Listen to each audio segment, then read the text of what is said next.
I had my weapon raised for the execution when she looked at me and asked one question. Do you believe we deserve to die? And I stood there with no answer, because I had killed dozens without ever asking if their deaths were justified. And I could not pull the trigger on someone who made me question everything.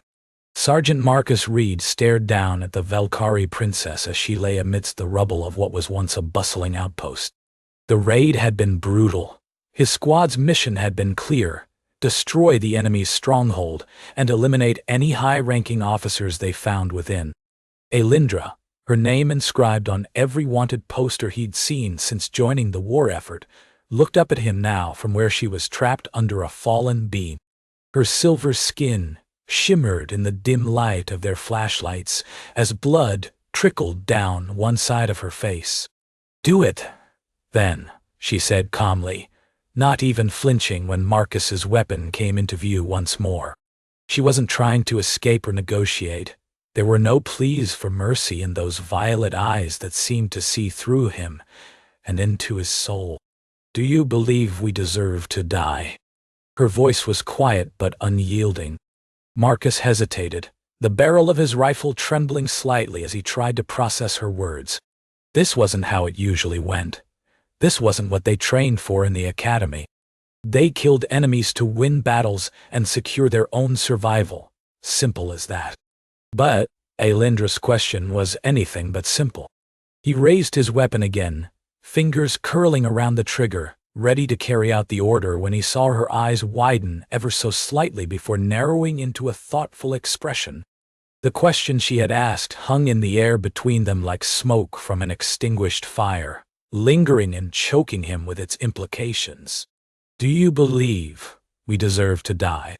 She repeated it as though daring him to find his own answer among the chaos of their war-torn lives. Marcus felt cold sweat trickle down his spine.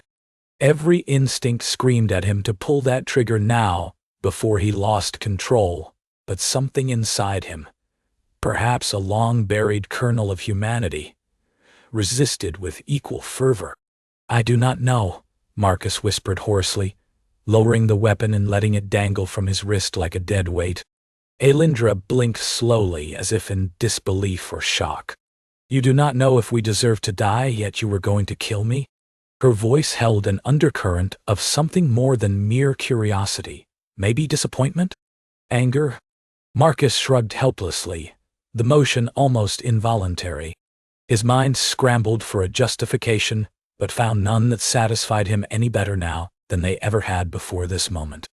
"That is what I was trained to do," he admitted bitterly, feeling hollow and empty inside, as if his soul had shrunk with each word uttered from those lips, staring back at him in earnest inquiry. With surprising effort given her injuries, Aelindra pushed herself upright. Blood seeped through the fabric of her uniform, but she ignored it all, focusing entirely on Marcus instead. "And now?" Her gaze probed deep into his, searching for answers he wasn't sure existed anymore within himself either. "Now I do not know anything," Marcus confessed honestly without shame or regret, only confusion and newfound wonder at this alien woman who had forced him out of familiar ground where black and white decisions reigned supreme. "Can you walk?" He offered a hand towards her, his own mind still struggling to comprehend why he felt compelled to help an enemy instead of destroying one.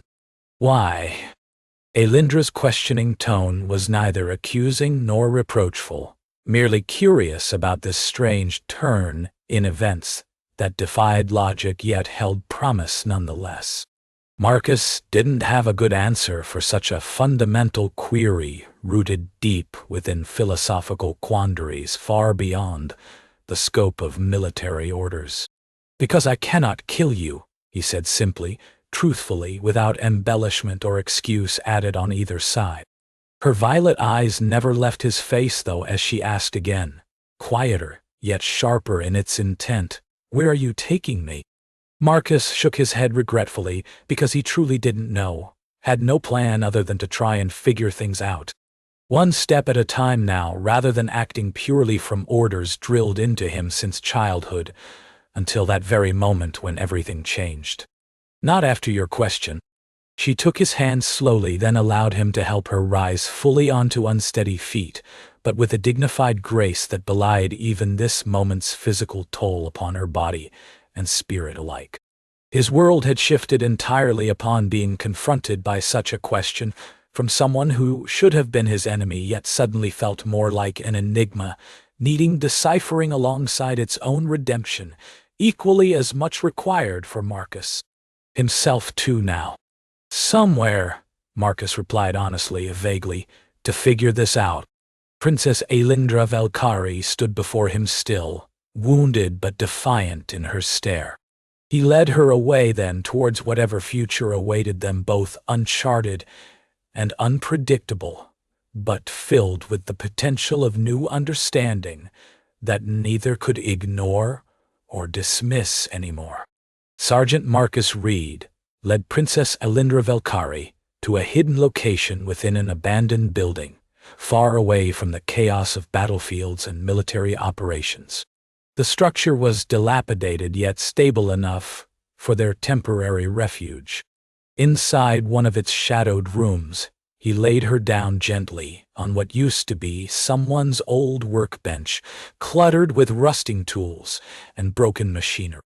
Marcus approached a first aid kit stored in an adjacent cabinet, his movements deliberate as if walking through uncharted territory. He had never imagined himself attending to wounds or offering solace to the enemy. These actions felt foreign, yet undeniably necessary now. Aelindra watched him with quiet intensity, her violet eyes reflecting the dim light cast by a flickering emergency lamp hanging from above. "You should have killed me," she stated calmly once Marcus began unfastening parts of his uniform that had torn patches and bloodstains to retrieve more sterile bandages. "Your superiors will not be pleased." Marcus paused in his task, looking over at Aelindra briefly before turning back to her arm, wound where dark crimson fluid seeped through the makeshift dressing already applied. "Probably not." She waited a moment longer for him to continue, but when he didn't, she prodded again. "Then why did you not?" He met her gaze squarely then, as if preparing himself for an unexpected test of his resolve and morality. "I have been fighting this war for 3 years," Marcus said slowly. Each word seemed laden with the weight of countless nights spent in trenches or skies above contested lands. Each day, a cycle broken only by brief respites from combat that never truly brought peace, but merely postponed its inevitability. "Killing your people." "Never thinking about it," he continued reluctantly, as if speaking aloud what he'd long refused to acknowledge internally, even amidst the carnage around him. Aelindra observed him closely, her expression softening slightly into something akin to understanding, or perhaps empathy given their shared circumstances yet conflicting roles. "You made me think about it," she remarked quietly after a few seconds of silence between them. Marcus tied off one end of fresh bandaging material with practiced efficiency, even as the words hung heavy in the air between them like an unspoken truth both knew, but hadn't fully acknowledged until now. Third in line to the throne. There was no arrogance or boastfulness in this revelation. It merely stated a fact that could drastically change their current situation, but also offered insight into who exactly stood before him as his captive. "I am Princess Aelindra Vel'Kari," she declared almost formally next, silver skin stark against her uniform's dark tones. Marcus froze momentarily at these words, mind racing through implications and potential consequences of her true identity amidst his actions thus far. Yet something stopped him from reacting further, perhaps the same sense of human instinct awakened by Aelindra's initial question that had caused this deviation in protocol to begin with. "My capture will be valuable," she noted coolly, but without pride. Rather, it was a statement meant as information more than leverage or threat within these confines. "Your commanders would trade me for significant advantage." He resumed bandaging her arm gently, despite the implications of such an offer dangling before them unspoken, yet palpable nonetheless. "And then what?" Marcus queried somberly. His hand movements continued diligently, though tinged with a mix of weariness and introspection, born from realizing where these questions led him now compared to prior days. Mine interrogate you for information? Marcus tied off another piece of bandage carefully before responding softly. You care about what happens to me? It wasn't so much a question as it was an observation made amidst his current predicament, wherein he found himself caring more than perhaps logic dictated. Your people execute me as failed, she inquired back dryly, almost expecting such an outcome, yet seemingly unafraid despite the grimness underlying her words given their context. And you? Aelindra challenged gently, albeit with underlying urgency driving her inquiry further. Despite being wounded and bound by this new turn of events, they navigated together now, against all odds set out previously between their respective sides at war. She almost smiled then, but stopped herself short, the gesture fleeting yet sincere nonetheless. But I am not sure what that is anymore. Flexing her arm experimentally, Aelindra noted with evident satisfaction Marcus's good work on her injury despite their tenuous alliance thus far.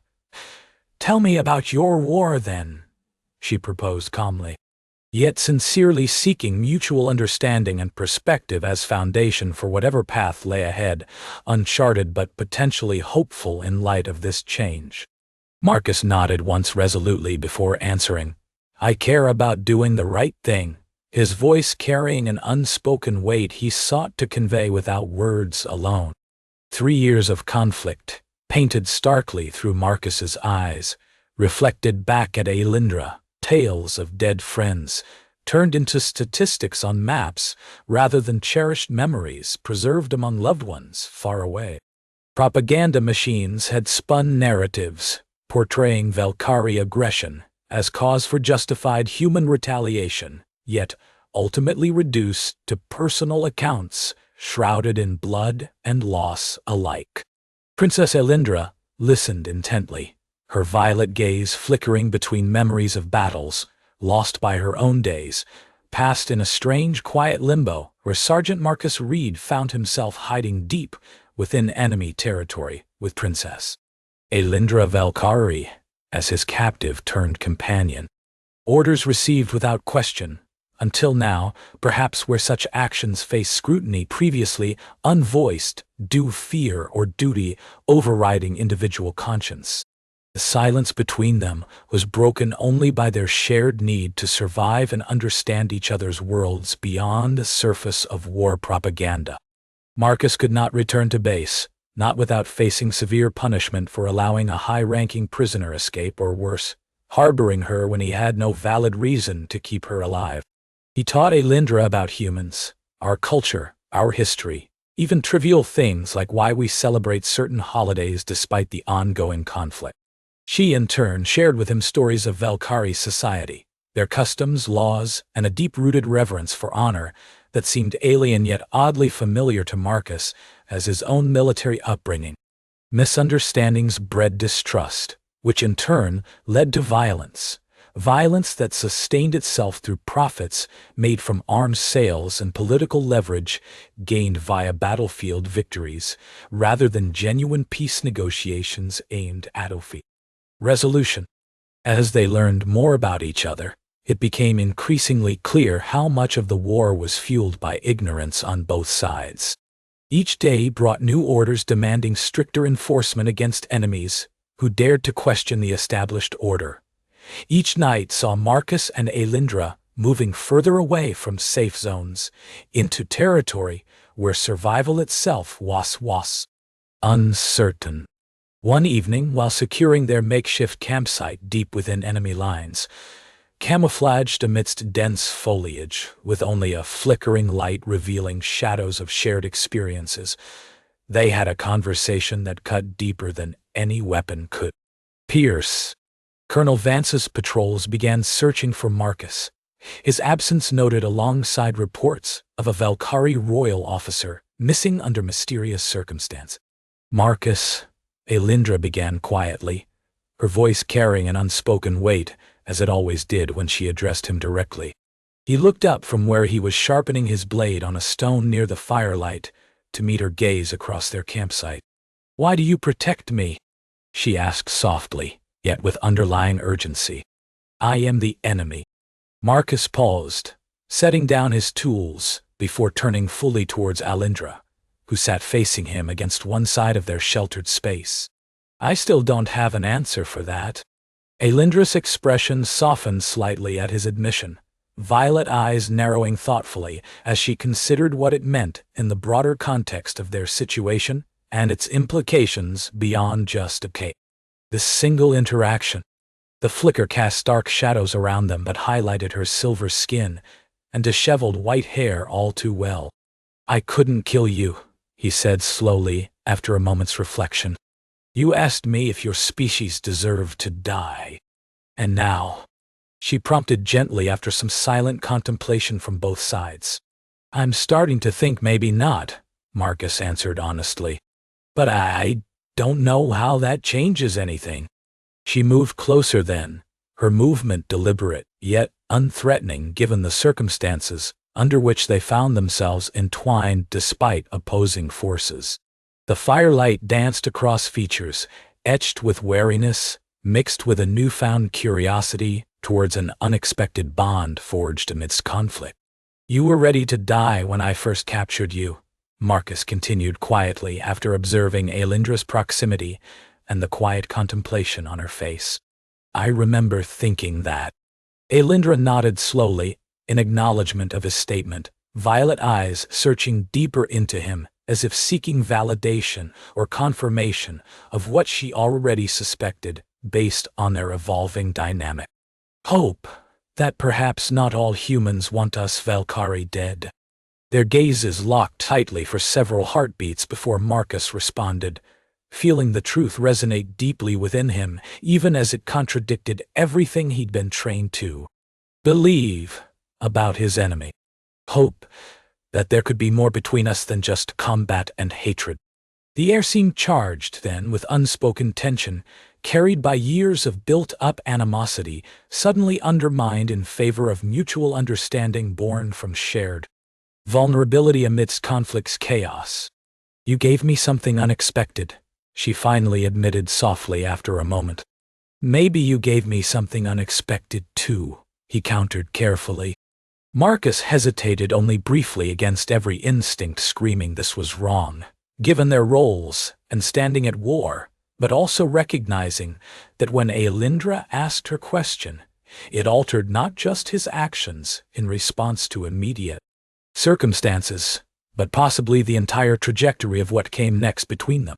She leaned closer still, lips parting slightly as if contemplating the next move before she surprised them both, and, perhaps more importantly herself, by initiating a kiss.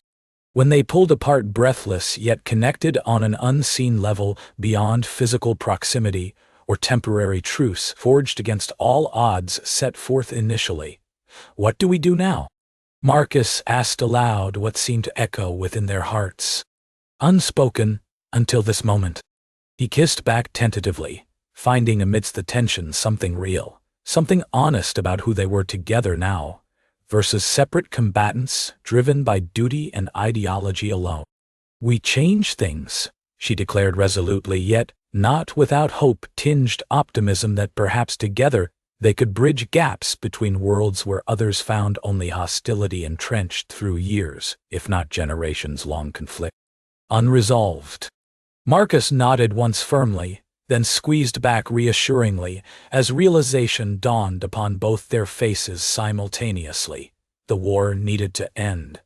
Not with victory claimed by either side, but rather understanding. Foster Marcus and Aelindra knew they had to act fast before their fragile peace was shattered by the relentless war around them. Aelindra took his hand, squeezing gently despite her earlier readiness for death and acceptance of fate. The moment they shared, coupled with their growing realization that a new path forward existed between two enemies, solidified into an unwavering resolve. They needed to reach out to moderates on both sides, who were tired of bloodshed and ready for change. "Marcus," Aelindra spoke softly as she looked around the dimly lit campsite. We need allies who are willing to listen. Moderates who believe in peace." He nodded, his eyes reflecting a mix of determination and wariness. "I have contacts among some human diplomats back home. They've been searching for an opening, someone with real influence on both sides to bridge this gap." Aelindra's violet eyes glinted with hope and strategy. "And I can appeal directly to my father," she said. "King Vel'Kari will listen if it means ending the war that has torn our people apart. Then let's do it," Marcus replied, his voice firm but tinged with doubt about what their actions would mean in a world where peace was seen as betrayal. They began drafting messages, carefully worded missives explaining their journey from soldiers on opposite sides to individuals seeking common ground. Aelindra worked tirelessly to translate human speech into Vel'Kari, ensuring clarity and sincerity. The texts were brief yet powerful. Two enemies found common ground, they wrote, emphasizing the unexpected alliance that emerged amidst chaos. The first attempts met with suspicion, both parties branded as traitors by hardline factions on their respective sides. Marcus's contacts hesitated to respond openly, knowing the risks of such a move, while Aelindra faced similar scrutiny from her own kind, who saw any form of cooperation as weakness and dishonor. But they persisted, refining their approach with each rejection until finally an unexpected breakthrough came. King Vel'Kari agreed to meet secretly. The old ruler had seen his kingdom decimated by years of unending conflict. Sons lost, daughters taken prisoner, and he too sought a way out. Aelindra and Marcus arranged the meeting in a hidden sector where neither side's radar could detect their clandestine operations. She appeared first with her royal guards cloaked to remain unseen, while Marcus arrived moments later, disguised as an ordinary soldier on patrol duty who had stumbled upon an important message. Their secret discussion unfolded under heavy security measures but filled with hope and cautious optimism. "We have been fighting for so long," King Vel'Kari admitted, his voice cracking from the weight of years. "A solution must be found." Marcus stepped forward then, presenting human diplomats as allies who shared this vision of peace, people willing to bridge gaps through dialogue rather than destruction. These weren't military leaders seeking victory, but representatives tired of war's toll on innocent lives. Months of negotiations followed, tense discussions over trade, sovereignty, and mutual defense strategies that built trust gradually between two sides previously only enemies. Each breakthrough brought them closer together, revealing shared hopes for a future not marred by hatred or bloodshed. As the peace talks progressed into formal agreements signed by both parties, Aelindra stood beside Marcus at every ceremony, a symbol of unity amidst division. They faced challenges that threatened to derail their progress but remained steadfast in their mission. One question had changed everything. Now they worked tirelessly to ensure its legacy endured beyond them alone. At last came the day when peace was formally declared. Years after Aelindra's initial capture and Marcus's momentary hesitation turned into a movement for change. Aelindra whispered to Marcus as they stood side by side, hand in hand amidst the gathered crowd. "Own question started this." He squeezed her fingers firmly before responding aloud for all ears to hear, "And it saved billions of lives." His voice carried weight, his gaze meeting hers with unspoken understanding and shared triumph. The ceremony honoring those who sought understanding instead of hate brought both nations together in a way no one could have imagined possible from such unlikely beginnings. "What is your answer now?" Aelindra asked softly but insistently, a mirror image of the query that had first set their journey into motion years ago. Marcus faced her boldly then, addressing not only her but everyone present as he spoke clearly. "You deserve to live, to love, to be more than enemies." The crowd murmured expectantly at this public declaration before Marcus kissed Aelindra gently amidst the applause and cheers of well-wishers. Human soldiers alongside Vel'Kari warriors celebrating a new era. She held his hand tightly afterwards, smiling warmly. "I think I like your answer." He returned her smile with one tinged by years of shared struggle, but now infused with genuine hope for what lay ahead together. One question at a time. They had changed the galaxy and shown others how it could be done through mutual respect and empathy rather than blind enmity or fear-driven aggression.